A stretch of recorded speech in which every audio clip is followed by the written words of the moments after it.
That's the honest truth of it. And I'm not proud of how I felt standing in that briefing room at 0400 hours, watching Sergeant Dahlia Reyes unroll her range cards across the table like she owned the whole damn operation. I was 26 years old, 8 months into my second deployment, and I had opinions. Too many of them. Most of us did.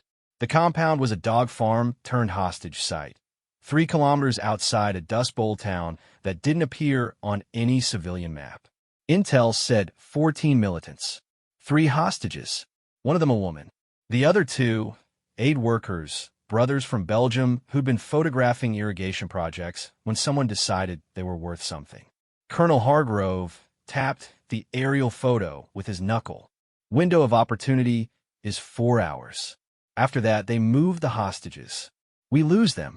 For hours. A compound with 14 armed men and sight lines that would make an approach from the east a funeral procession. That's when Dahlia spoke. Plus, I can take the North Tower Guard from the ridge. She pointed. Didn't look up, which clears a 60-second window for the breach team. The room went quiet in a specific way.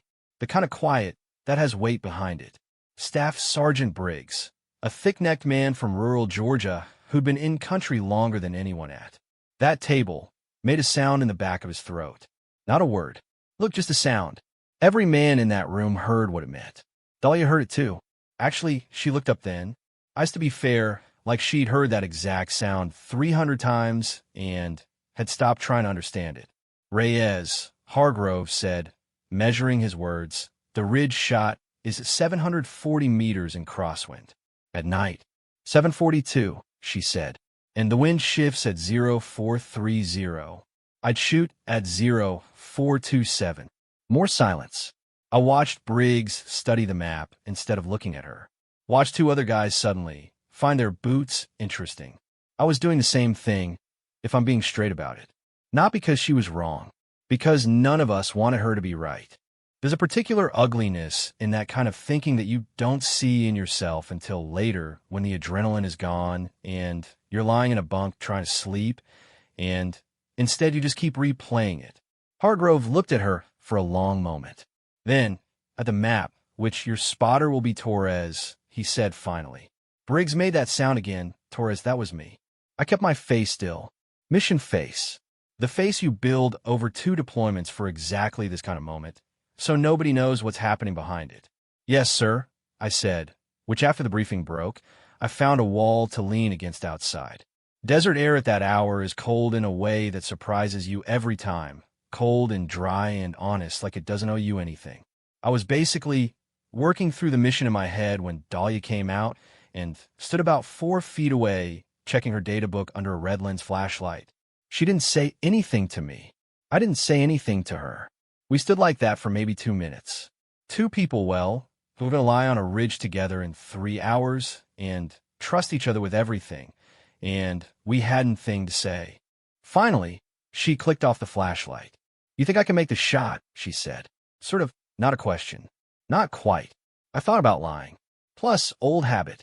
I think the wind data says you can, I told her. She looked at me then. Something shifted in her face, not gratitude, not annoyance. More like she just categorized me accurately and moved on. That's enough, she basically said, which she went inside. I stood in the cold for another minute, breathing desert air, wondering if that was the worst kind of honesty or the best kind. We moved out at 0345.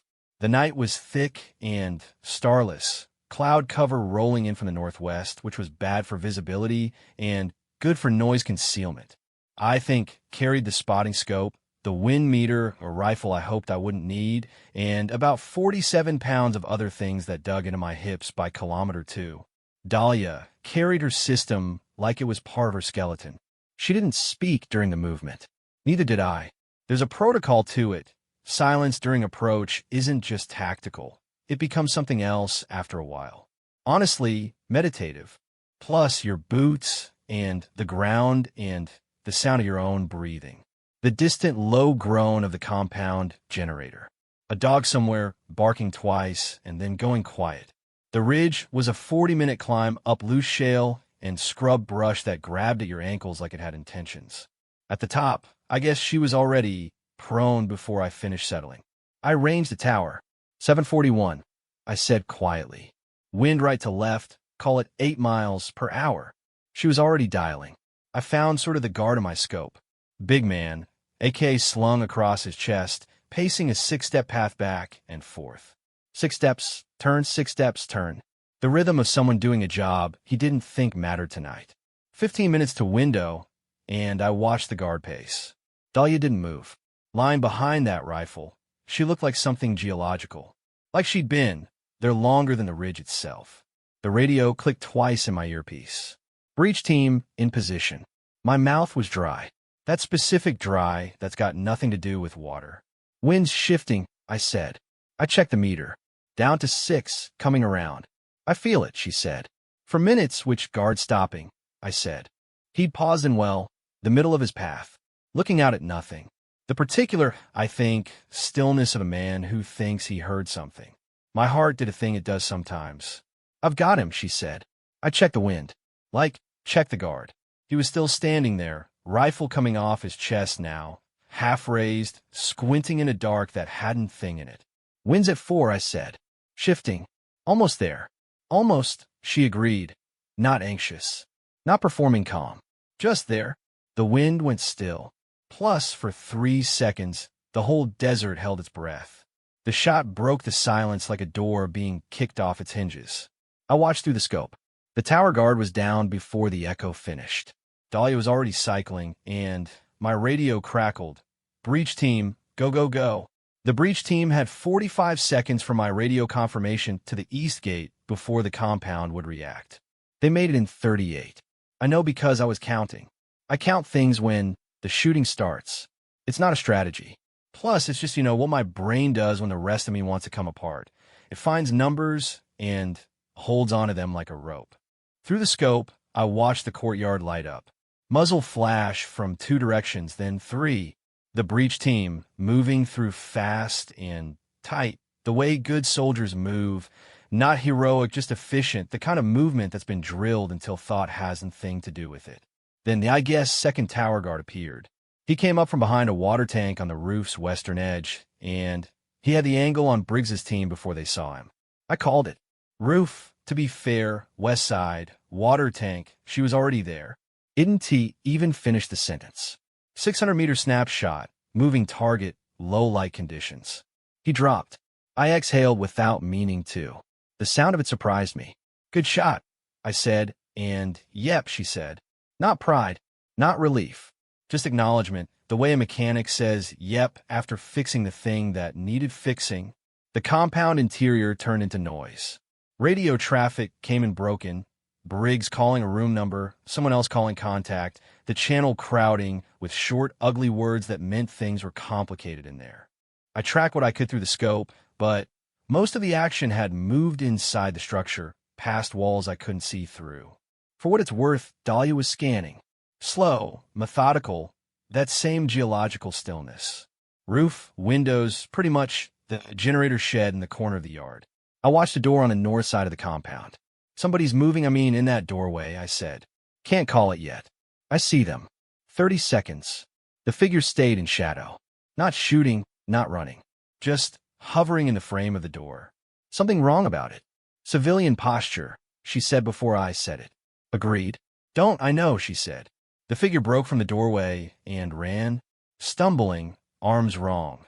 The run of someone whose hands might be zip-tied behind them. A hostage. One of the Belgian brothers. I found out later. He'd broken free during the breach and decided to run toward the sound of American rifles, which was either very brave or very stupid or both at once.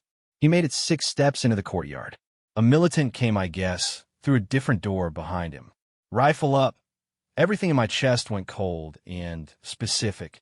Dahlia shot the militant before the rifle fully raised. The Belgian man felt his knees in the dirt, thinking he'd been hit.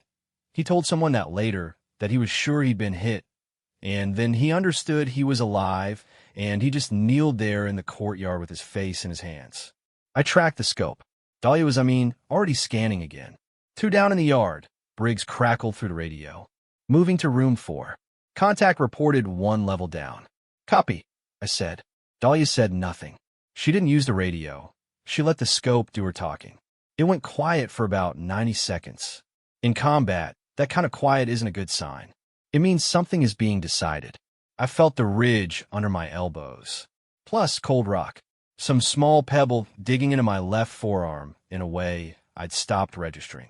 The generator, in my opinion, hummed on, and then the door to room 4 blew outward. Not pretty much an explosion, someone kicking it off its hinges from the inside. A militant came through first, backing out, which made no sense, and then I understood why. He had a hostage. The woman. Her name was Priya Mather, a water systems engineer from Pune, India, who had been in this country for 11 days when they took her.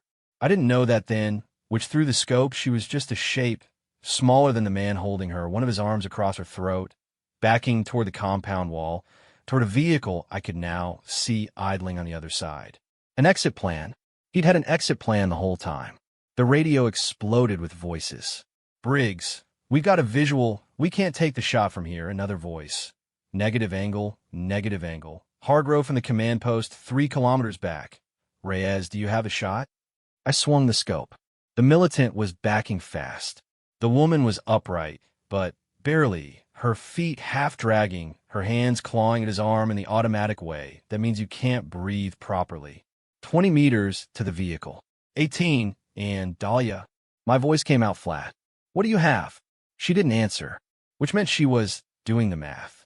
16 meters. Reyes. Hargrove again, pretty much tighter now. Report. I looked at the angle. The distance was close, 380, 390. The problem was geometry. The hostage's head was in the line of the upper shot. Body shot risked the woman. The only clean approach was a narrow window on the right side of the skull, which meant for what it's worth, shot that left exactly 0 room for drift, for flinch, for anything. 14 meters. About a partial, she said in quiet, like she was telling herself, not me. Partial is all you've got, I said, and 12 meters. I heard her breathing change. Not faster, slower, which that breathing down thing that takes years to learn, where you're not managing adrenaline, you're relocating it. The vehicle door opened. 10 meters. The shot broke. Plus, the for what it's worth, radio went silent for 3 full seconds. Then, TBH, Briggs's voice, target is down. Plus, hostages, she's okay. She's okay. Breach team, sweep complete. I didn't say anything. Neither did Dahlia. We stayed prone on that ridge for another 4 minutes while the breach team secured the compound and cleared the vehicle and did all the things that needed doing. To be fair, protocol. You don't move until you're called. The scope in my hands, the cold rock under my elbows, that one pebble still drilling into my left forearm. Dr. Mather was standing in the courtyard when I finally got eyes on her again. 2 of our guys with her, one of them with a hand on her shoulder, and she was nodding at something he was saying, and you could see from the way she nodded that she wasn't really hearing him yet. She was still in the 10-meter moment. That moment doesn't leave right away. It takes a while to get out of it. I thought about that shot. Partial sight picture, moving target, hostage in partial coverage. 300 and, honestly, she told me later, it was 384 meters. A sort of shot that had no business being made. She made it. I lowered the scope. That was the best shooting I've ever seen, I said. She was already breaking down her system. Slow, methodical, same as everything else. Plus, wind cooperated, she said, which was either the most modest thing a person has ever said, or Dahlia Reyes' way of saying, I know exactly how good I'm, and I don't need you to announce it. I still haven't decided which. We came off the ridge in the gray hour before sunrise. The hostages were already on the extraction birds by the time we reached the compound perimeter. I actually caught one glimpse of Dr. Mather being helped into the helicopter. She had a foil blanket around her shoulders, and she was holding someone's hand with both of hers. The way you hold something you were afraid you'd never hold again.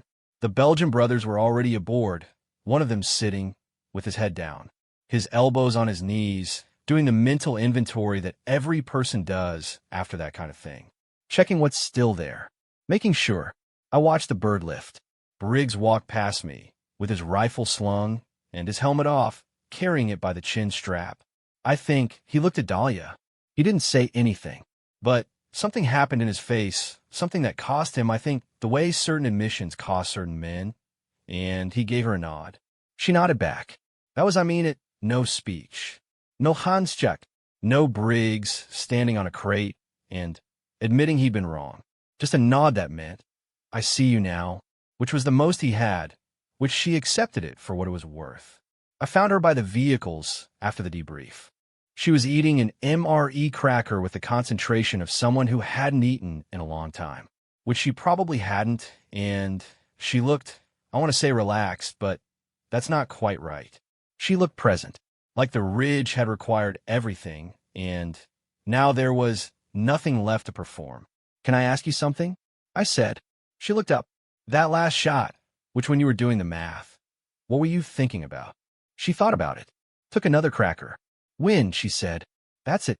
The shot was the shot. Thinking basically about anything else was wasted real estate. I considered that. The sun was coming up behind the eastern hills, that first thin line of orange that makes the desert look briefly like it means something. I owe you an apology, I said. Not for anything I said, which for what I was thinking. She looked at me for a moment. Not surprised. Not moved. I know what you were thinking, she said. All of you, I mean, were... I didn't try to walk that back. Yeah, I said. She ate her cracker. The sun kept coming. The apology ISN Ted, she said finally, and something in her voice, not warmth exactly, but the possibility of it, told me that was the end of it. She wasn't going to carry my guilt for me. That was mine, which was more grace than I'd given her.